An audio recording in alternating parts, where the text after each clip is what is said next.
ሰላም ጤና ይስጥልን የተወደዳችሁ የመሃል ሚዲያ እንዲሁም መሃል ዳሰሳ ፕሮግራማችን ተመልካቾች እንደምን ሰንብታችኋል? ሳምንታዊው መሃል ዳሰሳ ፕሮግራማችን ተጀምሯል። ዛሬም እንግዲህ እንደ ሁሉ ጊዜው ሁሉ የተለያዩ ርዕሰ ጉዳዮችን አካተን ከናንተ ጋር ውይይት ለማድረግ አብረናችሁ እዚህ ስቱዲዮ ተገኝተናል ማለት ነው። ውድ ተመልካቾቻችን ፕሮግራሙን የመሩ በማስተዋወቅ እኔ ትዕግስት ሁሉ እንዲሁም ባልደረባዬ ቢኒያም ከደር አብረናችሁ ቆይታ የምናደርግ ይሆናል። የተለያዩ መረጃዎችን ይጋማሉ አንተ ጋር ምን አሉ የሚሉትን አሻግረንና ከዛ ምን ቀጥል ይሆናል። እንግዲህ እኔ ጋር ያለው በጋሞ ዞን በተከሰተው የተፈጥሮ አደጋ የተለያዩ የፌደራል እና የክልል አመራሮች ሀዘናቸውን መግለጻቸውን የሚመለከት መረጃ አለኝ። ከዛ ውጪ የመከላከያ በተመለከተ መረጃ አለኝ። እንዲሁም ዶክተር አብርሃም በላይ በህዋት ጉዳይና በአጠቃላይ በትግራይ ጉዳይ የሰጡት ሐሳብ አለ። ከዛ በስተመጨረሻም በመካከለኛው ምስራቅ እየተደረገ ያለውን ጦርነት የተመለከተ መረጃ ይዣለሁ። ያው እኔም ጋር ቀደም ብለህ አንተ እንዳነሳኸው በደቡብ ኢትዮጵያ ክልል በጋሞ ዞን ደጋማ አካባቢዎች የደረሰውን የተፈጥሮ አደጋ የተመለከተ ዘርዘር ያለ መረጃዎችን ይዤ ቀርብ ያለው ያንን አለኝ። እንዲሁም ደግሞ በምርጫ ላይ የተመለከተ ከዛ ሲቀጥል ደግሞ በመካከለኛው ምስራቅ እየተካሄደ ያለውን ጦርነትን ተከትሎ ምን ሁኔታዎች አሉ የሚለውን ድጋሚ አዳዲስ እየወጡ ያሉ መረጃዎች ስላሉ እነዛን አካትቼ ተገኝቻለሁ ማለት ነው። በዚህ አማራጭ በበዛበት የሪል ስቴት ገበያ የእርሶ መስፈርት ምንድነው? እኛም የብዙዎች ተቀዳሚ መስፈርት በሆነው እንግሊዝ ኤምባሲ ተገኝተናል። ሰመር ሪል ስቴት ሴቶች አደባባይ በሰራው ታላቅ ስራ ብዙዎች ምርጫቸው አድርገውናል። በቀጣይ በርካታ ኤምባሲዎች በሚገኙበት የዲፕሎማት መንደር በሆነችው እንግሊዝ ኤምባሲ አቅራቢያ በእናንተ በደንበኞቹ ጥያቄ መሰረት ለሽያጭ ያቀረብናቸውን አፓርትመንቶች ሽያጭ ልናጠናቅቅ ጥቂት ቤቶች ብቻ ቀርተውናል። ታዲያ ከባለ 2 እስከ ባለ 4 መኝታ ቤቶችን ለሽያጭ ያቀረብን ሲሆን እስከ 37% በሚደርስ ልዩ ቅናሽም እየሸጥን እንገኛለን። ቀስ ብሎ መክፈል ለሚፈልጉ ደግሞ በካሬ 88 ሺህ ብር እንዲሁም 10% ቅድመ ክፍያ በግንባታ ሂደት የሚከፍሉ ይሆናል። በተጨማሪም 50% የባንክ ብድር አዘጋጅተንላችኋል። ያስተውሉ፣ ይህ ቅናሽ የሚያገለግለው ቀድመው ለሚመጡ 10 ደንበኞች ብቻ ስለሆነ ፈጥነው በ0904 177888 አሊያም በ0904 24 4888 ላይ ይደውሉ። በደቡብ ኢትዮጵያ ክልል በጋሞ ዞን ደጋማ ቀበሌዎች የጣለው ከባድ ዝናብ ባስከተለው ጉዳት ምክንያት የ107 ሰዎች ህይወት ማለፉ በዚህ ባሳለፍነው ሳምንት የተከናወነ ወይንም የሆነ ሁነት ነበረ። ቢኒ በጣም ልብ ሰባሪ አሳዛኝ አደጋ ነበረ። አደጋው የተከሰተው እንግዲህ ከሰሞኑ በተከታታይነት እየጣለ ያለውን ዝናብ ተከትሎ መሆኑን የዞኑ አስተዳደር አመልክቷል። ጉዳት ለደረሰባቸው ዜጎችም አስፈላጊ ሰብአዊ ድጋፍ እንደሚደረግ የተጠቆመበት ሁኔታ አለ። በተያያዘም በዞኑ በተለያዩ አካባቢዎች ከፍተኛ የጎርፍ እንዲሁም የመሬት መንሸራተት ስጋት አሁንም ድረስ እንደተጋረጠ እየወጡ ያሉ መረጃዎች ያመለክታሉ ማለት ነው። ቢኒ እንግዲህ ይሄንን ተከትሎ ወደ 10 የሚሆኑ የደቡብ ኢትዮጵያ ክልል ውስጥ የሚገኙ 10 ዞኖች ተለይተው በጣም ከፍተኛ በቀሪዎቹ 10 ተከታታይ ቀናት 10 ዞኖች ከፍተኛ የዝናብ ሁኔታ ይኖራቸዋልና ለዚህ ደግሞ አሁን የተመለከተውን አደጋ ያጋጠመበት ሁኔታ ድጋሚ ሊመጣ ይችላል የሚልም ስጋት ተለይቶባቸው የወጡ 10 ዞኖችም ተለይቶ የወጡበት ሁኔታ አለ ማለት ነው። እስካሁን ባለን መረጃ እንግዲህ በጋሞ ዞን በአጠቃላይ 157 ሰዎች በናዳው የጠፉ ሲሆን ከነዚህ ከጠፉት ሰዎች ውስጥ 107ቱ የሚሆኑት አስክሬናቸው መገኘቱን የወረዳው መንግስት ኮሙኒኬሽን የገለጸበት ሁኔታ አለ። እንግዲህ ለ3 ቀናት የሚቆይም ብሔራዊ የሀዘን ቀን ታውጇል ማለት ነው። ይህንን አደጋ ተከትሎ ቢኒ በደቡብ ኢትዮጵያ ክልል ጋሞ ዞን በተከሰተው ድንገተኛ የመሬት መንሸራተት እንዲሁም የጎርፍ አደጋ ህይወታቸውን ላጡ ዜጎች መታሰቢያ ይሆን ዘንድ ከትላንትና ቅዳሜ ጀምሮ ለተከታታይ 3 ቀናት የሚቆይ ክልላዊ የሀዘን ቀን መታወጁን የክልሉ መንግስት ያሳወቀበት ሁኔታ አለ። ይህንን ስንልም እንግዲህ ቢኒ አሁን ተገኙ የተባሉትን ሰዎችን ተከትሎ ቁጥራቸውን ከፍ እያደረጉ እያወጡ ያው በተለያዩ ሶሻል ሚዲያዎች እያጋሩ ያሉ ሰዎች ከድርጊታቸው እንዲቆጠቡ እኛ ትክክለኛው መረጃ ስናወጣ ብቻ ያንን መውሰድ ተገቢ እንደሆነ ብሎ መንግስት ኮሙኒኬሽኑ የገለጸበት ሁኔታ አለ። ይሄንንም ማስታኮ 3 ቀን ብሔራዊ የሀዘን ቀኑ እንግዲህ ከትላንትና ጀምሮ የተጀመረበት ሁኔታ አለ። እንግዲህ እንደ ባለስልጣኑ ገለጻ ቢኔ የቀሪዎቹን ወገኖች አስክሬንም የማፈላለግ ስራ በከፍተኛ ፍጥነት እየተከናወነ ይገኛል። ያው በህይወት ከዛ እንትን ውስጥ ይወጣል ብሎ ማሰብም ጊዜው እየሄደ ስለሆነ ትንሽ ከባድ ስለሚሆን አሁን አስክሬኖቹን የማፈላለግ ተግባር ላይ ትኩረት መደረጉ ነው የተገለጸው። በክልሉ የሚገኙ ሰንደቅ ዓላማዎችም እንግዲህ ለሟቾች ክብር ሲባል ለ3 ቀናት ከትላንትና ጀምሮ ዝቅ ብለው እየተውለበለቡ ይገኛሉ። የክልሉ ርዕሰ መስተዳድር አቶ ጥላሁን ከበደ ከፍተኛ የአደጋ ጉዳት በደረሰበት ጋጮ ባባ በሚባለው ወረዳም እንግዲህ በአካል በመገኘት ጉዳት የደረሰባቸውን ቤተሰቦች ያጽናኑበት ሁኔታ አለ። ቢኒ እስቲ አንተ ጋም ምን ነገሮች አሉ የሚለውን በዚህ ርዕሰ ጉዳይ ላይ ቆይታ እናድርግና ብታጋራን ደስ ይለኛል። ትንሽ ልብ ሰባሪ የሆነ አደጋ ስለሆነ። አመሰግናለሁ ቲጂ። በጋሞ ዞን በተከሰተው የተፈጥሮ አደጋ የተለያዩ እንግዲህ የክልል አመራሮችና የፌዴራል አመራሮች ጠቅላይ ሚኒስትር ዶክተር አብይ አህመድን ጨምሮ በዛ በመገኘት ማህበረሰቡን አጽናንቷል። በርካታ ግለሰቦችና ድርጅቶች በአደጋው ለተጎዱ ቤተሰቦች የአይነትና የገንዘብ ድጋፍም አድርገዋል። እንግዲህ በርካታ ግለሰቦች ስለሆኑ የግለሰቦቹን መጥቀስ ከባድ ስለሚሆን እንደ ድርጅት የተወሰኑ ድርጅቶችን እንጠቅሳለን። ሚድሮክ 10 ሚሊዮን ብር ድጋፍ አድርገዋል። የኮሬ ዞን ከ550 ሺህ በላይ ብር የሚገመት ለምግብነት የሚውል ፍጆታ አበርክቷል። የወላይታ ዞንና የሶዶ ከተማ እንዲሁም የወላይታ ልማት ማህበር በጋራ በመሆን 2.4 ሚሊዮን ብር በጥሬ ገንዘብ የሰጡ ሲሆን ከዛ በተጨማሪ ሌሎች ለምግብነት የሚውሉ ፍጆታችንን አበርክቷል። የደቡብ ኢትዮጵያ ክልል ዲዛይንና ግንባታ ቁጥጥር ድርጅት ደግሞ እንደዚሁ 200 ሺህ ብር የሚያወጣ የምግብ ፍጆታዎችና የተለያዩ ቁሳቁሶችን ድጋፍ አድርጓል። የምዕራብ አባያ ወረዳና የብርብራ ከተማ አስተዳደር የ800 ሺህ ብር የገንዘብ ድጋፍ ማድረጉም ተሰምቷል። የዓለም የጤና ድርጅት የ3.2 ሚሊዮን ብር የመድኃኒት ድጋፍ ማድረጉም እንደዚህ ተሰምቷል። የስልጤ ዞን አስተዳደር 100 ኩንታል አልሚ ዱቄትና የገንዘብ እንዲሁም የቁሳቁስ ድጋፍ ማድረጉ ተሰምቷል። የባስኬቶ ዞን ከ500 ሺህ ብር በላይ የሚገመቱ የአይነት ድጋፎችን አድርጓል። የአርባ ምንጭ መናኸሪያ ሰፈር ነጋዴዎች ከ200 ሺህ ብር በላይ ድጋፍ አድርጓል። የአርባ ምንጭ አጠቃላይ ሆስፒታል ደግሞ ከ470 ሺህ ብር በላይ የሚገመት ድጋፍን ማድረጉ ተሰምቷል። የኢትዮጵያ ካቶሊካዊት ቤተክርስቲያን ሶዶ ሀገረ ስብከት 1.5 ሚሊዮን ብር የሚገመት ድጋፍ ማድረጓ ተሰምቷል። የደቡብ ኢትዮጵያ ክልላዊ መንግስት እስከ 2.7 ሚሊዮን ብር የሚገመት ምግብ ነክ እና ሌሎች ድጋፎችን አድርጓል። የደቡብ ኢትዮጵያ ክልል ውሃና ኢነርጂ ቢሮ 2 ሚሊዮን ብር የሚገመት ምግብ ነክና ሌሎች ድጋፎችን አድርጓል። የጎፋ ዞን መንግስትና ህዝብ 4 ሚሊዮን ብር የሚገመት እንደዚሁ ምግብና ድጋፍ ተደርጓል። በርካታ ድርጅቶችና በርካታ ተቋማቶች ናቸው ብዙ ነገሮችን እያደረጉ ያሉት። ይሄ ደስ የሚል ነው። ይሄ ኢትዮጵያዊነት፣ የመተባበር አንድ ላይ ሀዘንን በጋራ የመወጣት ነገሮቻችን አሁንም ድረስ እንዳልጠፉ መቀጠልም ያለባቸው ሁኔታዎች እየታየን ያለውና ደስ የሚል ነገር ነው። ሀዘኑ ቢጎዳም ሰው ግን አለው እያለ ተስፋን እየሰጠን ያለውና ከመንግስት በተጨማሪ ግለሰቦች እንዲሁም የግል ድርጅቶች እንደዚህ አይነት አርቲስቶችን ጨምሮ በርካታ ድጋፎችን እያደረጉ ይገኛሉ ማለት ነው። ከዛ በተጨማሪ እንግዲህ የኢትዮጵያ ኦርቶዶክስ ተዋሕዶ ቤተክርስቲያን ቋሚ ሲኖዶስም የሀዘን መግለጫ ማውጣቱ ተሰምቷል። የአርባ ምንጭ ከተማ የእስልምና ጉዳዮች ምክር ቤት ልክ እንደዚሁ የሀዘን መግለጫ አውጥቷል። የኢትዮጵያ ወንጌል አማኞች አብያተ ክርስቲያናትም ካውንስል እንደዚሁ መግለጫ አውጥቷል። የጀርመን የአውስትራሊያና የአሜሪካን ኤምባሲዎች በጋሞ ዞን በጣለው ከፍተኛ ዝናብ ምክንያት በተከሰተው የጎርፍ መጥለቅለቅና የመሬት መንሸራተት ጉዳት ለደረሰባቸው ቤተሰቦች የተሰማቸውን ጥልቅ ሀዘን መግለጻቸው ተሰምቷል። የአዲስ አበባ ከተማ አስተዳደር ክብርት ከንቲባ አዳነች አቤቤ፣ የኢጋድ ዋና ጸሐፊ ወርቅነህ ገበየሁ፣ ርዕሰ መስተዳድር ጥላሁን ከበደ፣ ምክትል ጠቅላይ ሚኒስትር ተመስገን ጥሩነህ፣ ፕሬዚዳንት አምባሳደር ታዬ አጽቀሥላሴ፣ የድሬዳዋ ከተማ አስተዳደር አፈ ጉባኤ ታገሰ ጫፎና ወይዘሮ ሙፈሪያት ከሚልን የመሳሰሉ በርካታ የፌዴራልና የክልል ባለስልጣናት እንዲሁም በርካታ ኢትዮጵያውያን በዚህ ጉዳይ ላይ ሀዘናቸውን እየገለጹ ይገኛሉ። እኛም እንደ መሀል ሚዲያ ከፍተኛ ሀዘን ተሰምቶናል።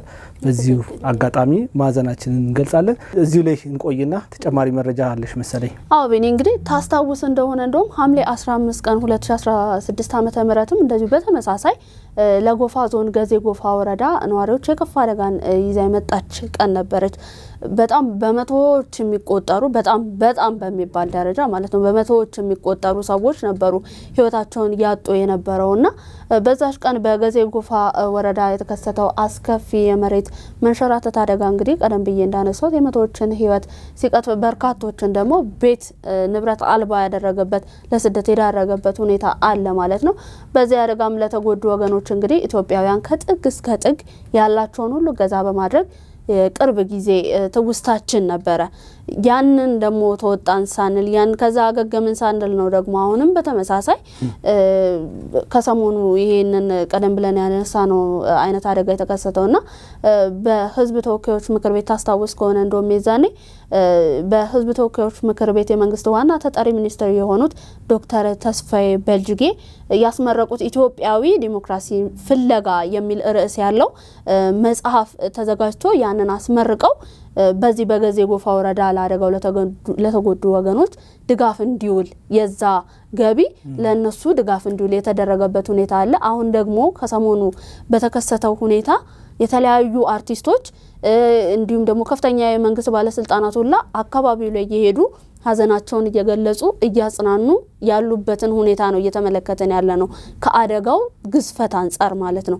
እንዲሁም አርቲስቶች ሁላ የተለያዩ የአጋዥ የሚሆኑ ሙዚቃዎችን እየተመለከተን ነበረ ካየህ ቢኒና እንደዚህ አይነት አርቲስቱም በሙያው የተለያዩ አይነት ነገሮችን በየሙያ ድርሻችን የሆነ አበርክቶት አድርገን ለዛ ገቢ ያሰብነውን ደግሞ ያንን ገቢ ለነሱ ድጋፍ የምናደርግበት አይነት ሁኔታም ቢኖር ለማለት ያክል ነው። ይሄንን መለስ ብዬ ለማንሳት የወደድኩትና ቢኒ የተለያዩ አንተ ቀደም የገለጽካቸውን ጨምሮ የተባበሩት አረብ ኤምሬትስን ጨምሮ በርካቶች ሀዘናቸውን እየገለጹ ያሉበት ሁኔታ አለ። እንዲሁም የተባበሩት አረብ ኤምሬትስ እንደውም በማንኛውም አይነት ሁኔታ ከኢትዮጵያ ጎን መሆኗን ባወጡት መግለጫ የገለጹበት ሁኔታ አለ። ቢኒ እስቲ ተጨማሪ ነገር ላይ አሁንም እዚሁ ላይ እንቆይና ምን ቀጥል ይሆናል ደግሞ ቲጂ ቀደም እንዳልኩሽ የተለያዩ ተቋማት በዚህ ሀዘኑ ላይ የራሳቸውን ሀሳብ እየገለጹ ይገኛሉ። አዋሽ ባንክ፣ የቡና ባንክ፣ ህብረት ባንክ፣ የኢትዮጵያ ንግድ ባንክ፣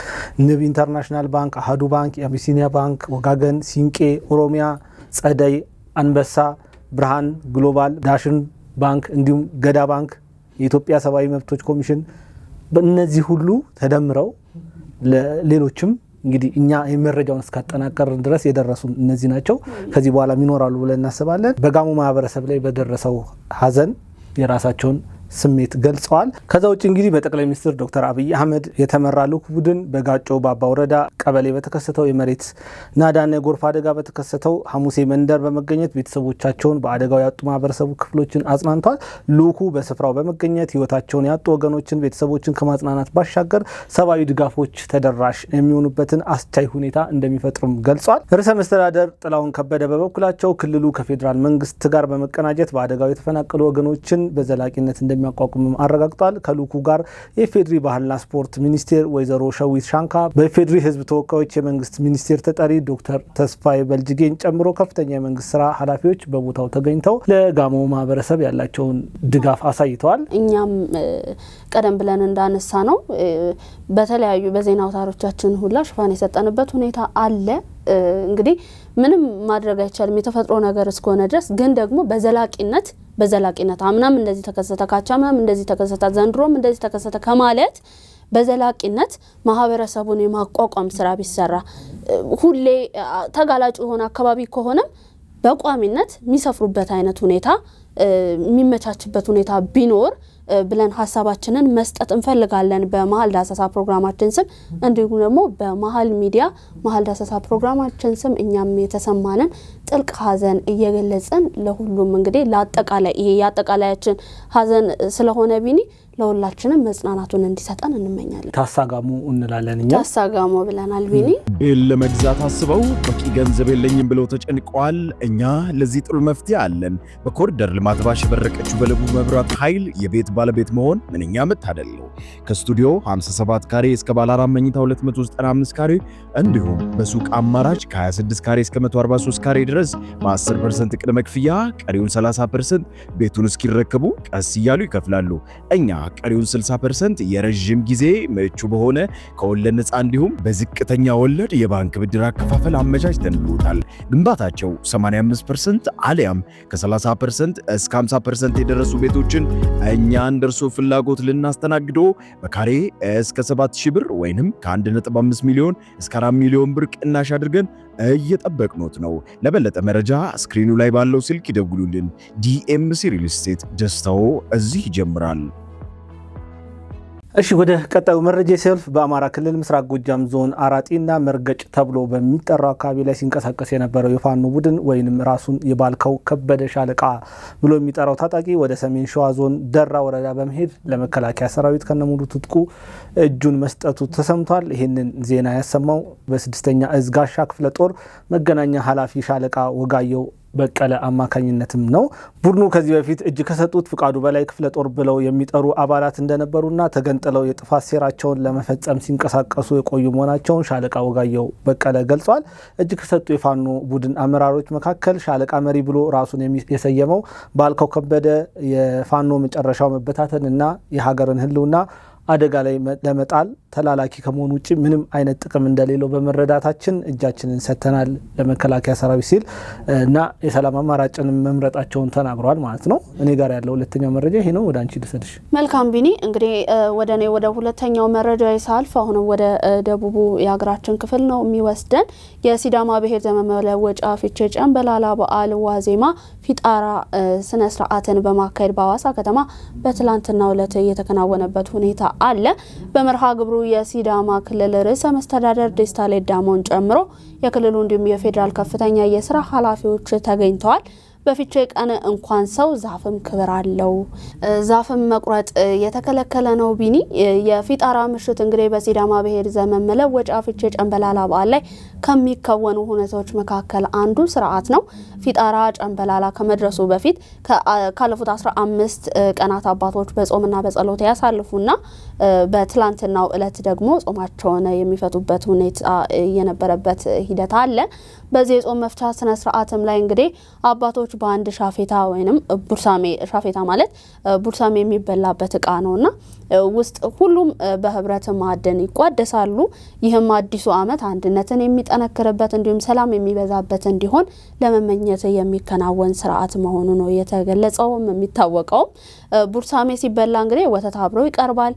ይህንን ወተት ደግሞ አባቶች በአንድ መጠጫ አብረው ይቋደሳሉ ማለት ነው። ቢኒ፣ መጠጫው ገረሬ ተብሎ የሚጠራ ሲሆንም በገረሬ አብሮ የሚጠጣ አንድነት እንዲሁም ፍቅርን ለማሳየት ነው። በዚህም ቀን የተጣላ እንኳን ቢኖር ያለምንም ቅድመ ሁኔታ ታርቆ አብሮ ማዕድን የሚቋደስበት ሁኔታ አለ ማለት ነው።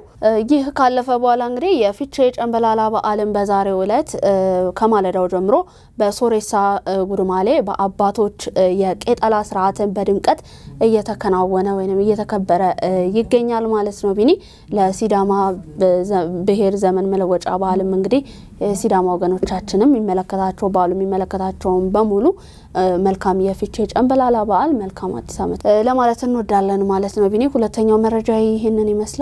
ወደ አንተ ብንቀጥል።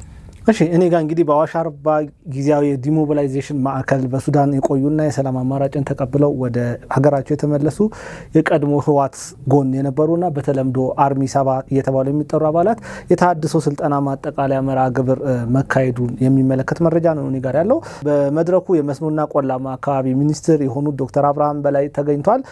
የብሔራዊ ተሃድሶ ኮሚሽን ምክትል ኮሚሽነር ብርጋዴር ጀነራል ደርቤም መኩሪያም ሁለት ተገኝቷል። እንግዲህ ዶክተር አብርሃም በላይ በዚህ ወቅት የሰላም አማራጭን በመከተል ወደ ሀገራቸው በመመለስ የታድሶ ስልጠናን በመከታተላቸው አባላቱን አድንቀዋል።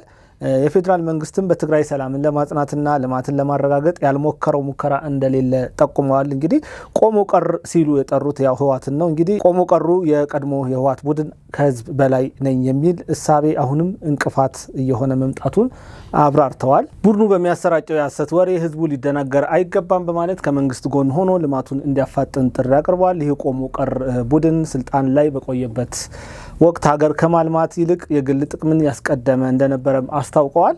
የፌዴራል መንግስት በፕሪቶሪያ ስምምነት መሰረት የሚጠበቅበትን ተግባራት ሁሉ አጠናክሮ እንደሚቀጥልም አረጋግጠዋል። ወጣቱ ከግጭት አውድማ ወጥቶ ሰላምን መምረጡ ለራሱም ሆነ ለክልሉ እንዲሁም ለሀገር ስኬታማነትን ያመጣል ሲሉ ዶክተር አብርሃም በላይ በዚህ ወቅት ተናግረዋል። በአሁኑ ወቅት ትግራይ ክልል የሚያስፈልጋት ለልማትና ለሰላም ግንባታ የተሰለፈ ወጣት እንጂ ለግጭት የሚማገድ እንዳልሆነም አስገንዝበዋል።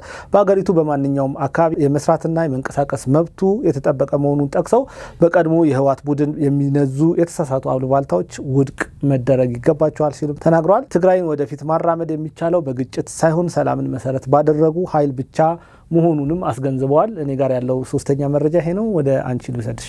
መልካም ቢኒ ወደ ሰባተኛው ጠቅላላ ምርጫ ነው ወደ ተመለከተ መረጃ ነው ማልፎኔ ለሰባተኛው ጠቅላላ ምርጫ ከየካቲት 28 ቀን 2018 ዓ.ም አንስቶ እስካሁን ድረስ 9,036,994 ዜጎች ለመራጭነት መመዝገባቸውን የኢትዮጵያ ብሔራዊ ምርጫ ቦርድ አስታውቋል።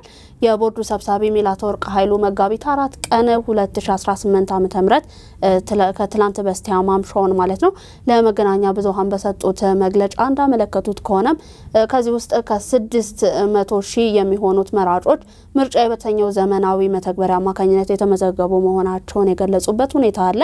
በሀገር አቀፍ ደረጃም ከተቋቋሙት 52,773 የምርጫ ጣቢያዎች መካከል በ46,757ቱ ላይ የመራጮች የመመዝገቢያ ቁሳቁሶች በወቅቱ ደርሰው ምዝገባቸውን በስኬት እየተካሄደ መሆኑን ሰብሳቢዋ ገልጸዋል። ቢኒ ይሁን እንጂ ግን 6,395 የሚሆኑ የምርጫ ጣቢያዎች በጸጥታ ስጋትና ቁሳቁስ በወቅቱ ባለመድረሱ ምክንያት እስካሁን ምዝገባ እንዳልተጀመረባቸውም የጠቆሙበት ሁኔታ አለ። በሌላ በኩልም እንግዲህ ምርጫው ፍትሐዊ፣ ገለልተኛ እንዲሆን በትኩረት እየተሰራ መሆኑን የገለጸው ቦርዱ የፖለቲካ ፓርቲ አባል ሆነው በተገኙ የምርጫ አስፈጻሚዎች ላይ ግን አስተዳደራዊ እርምጃ እየወሰደ እንደሚገኝ ያሳወቀበት ሁኔታ አለ ማለት ነው። ቢኒ ምርጫን በተመለከተ ያሻገርኩት መረጃ ይሄንን ይመስል ነበረ።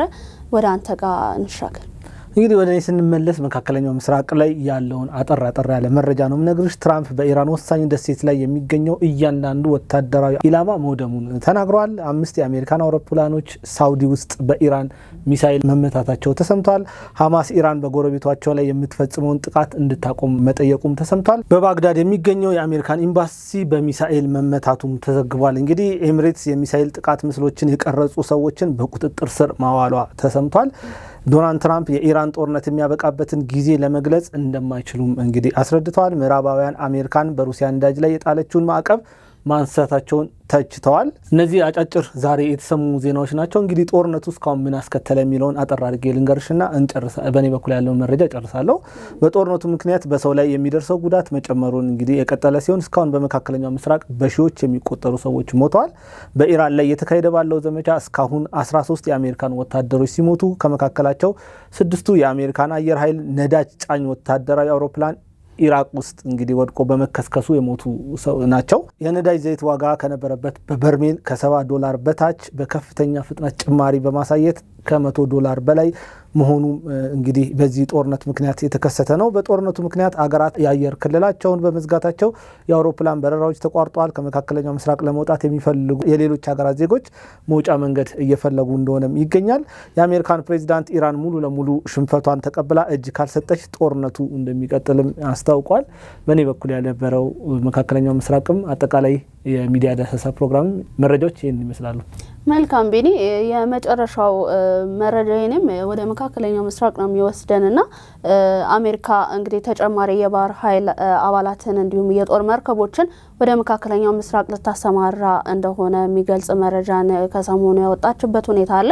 የአሜሪካ ባህር ኃይል ወታደሮች እንዲሁም የጦር መርከቦችም ወደ መካከለኛው ምስራቅ የሚንቀሳቀሱ ነበር ተብሎ ባለስልጣናቱ ለቢቢሲ የገለጹበት ሁኔታ አለ ማለት ነው። ከዛ ባሻገርም እንግዲህ ኢራን 3 ቅድመ ሁኔታዎችን ማውጣቷን የተመለከተ መረጃ የወጣው በዚህ ባሳለፍነው ሳምንት ነበረ።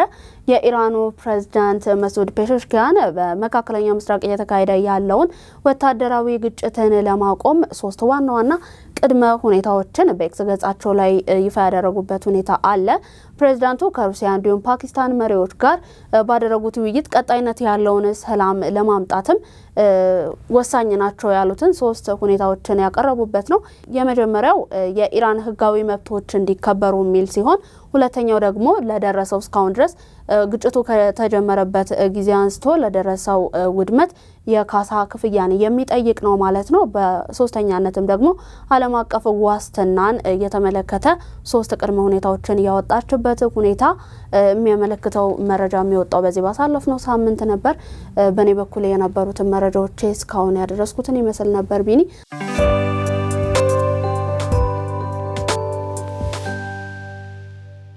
እንግዲህ የተወደዳችሁ የመሃል ሚዲያ እንዲሁም ማል ዳሰሳ ፕሮግራማችን ተመልካቾች የዛሬ ፕሮግራማችን እስካሁን የተመለከታችሁትን ይመስል ነበረ። ፕሮግራሙን ላይክ እና ሼር ሚዲያችንንም ሰብስክራይብ በማድረግ ቤተሰብነታችሁን ታጠነክሩ ዘንድ ያክብሮት ግብዣችንን እያቀረብን እኔ ትዕግስት ሁሉ እንዲሁም ባልደረባዬ ቢኒያም ከድር በጋራ አብረናችሁ ቆይታ አደረግን። ሰላማችሁ ይብዛልን እያልን ተሰናበትናችሁ።